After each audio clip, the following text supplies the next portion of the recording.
তো আগে যারা ওই দরবারে গিয়েছে তাদের অনেক পরীক্ষা দিয়ে যেতে হয়েছে।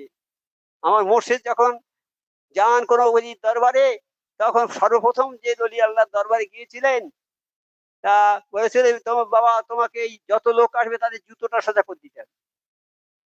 উনি আর জমিদারের সন্তান, উনি জানতেন জমিদারের সন্তান। কিভাবে সবকটা দিলেন, যার মধ্যে আর কোনো অহংকার যেন না থাকে। ওইরকম পরীক্ষা দিয়ে যেতে হতো। একজন লোক গিয়েছে, হুজুর আমি আপনার মুরিদ হবো আপনার কাছে। তোর কি আছে? বলে, হুজুর আমার শুধু একটা বাড়ি আছে আর কিছু সামান্য জায়গা আছে। যাও বিক্রি করে দিয়ে চলে এসো, টাকাটা নিয়ে চলে এসো। সে বাড়িতে গিয়ে জায়গা বিক্রি করে টাকা একটা পুটলি করে বেঁধে নিয়ে আর দরবারে গিয়েছে, যাও ওইটা দরিয়ায় ফেলে দিয়েছে।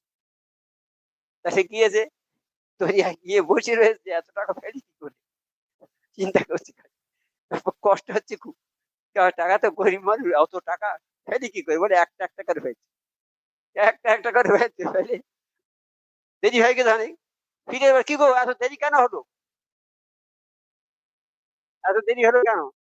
বলে, হুজুর একটু দেরি হয়েছে, টাকাটাও তাড়াতাড়ি ফেলে চলে আসবে। আর হুজুর আমি একটা একটা করে ফেলেছি, এই জন্য দেরি হয়েছে।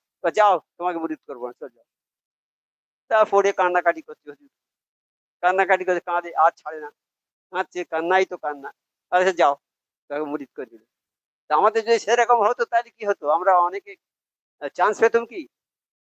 এখন এই পরীক্ষা হয়ে গেছে অল ইন্ডিয়া, সবাই কি ইন্ডিয়া চান্স পাবে? নম্বর যাদের ভালো আছে তারা পাবে, যাদের কম নম্বর তারা পাবে। তা আমরা যদি ওই রকম এই দরবারে পরীক্ষা দিয়ে আসতে হতো, তাহলে আমরা সবাই আসতে পারতাম কি?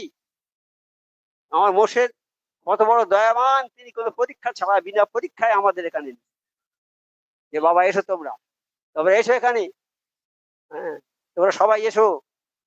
তাই যখন এখন যারা আসেনি তারা যেন আসে বাবা এই দরবারে, দরবারে না এলে নিস্তার নেই, দরবারে আসতে হবে।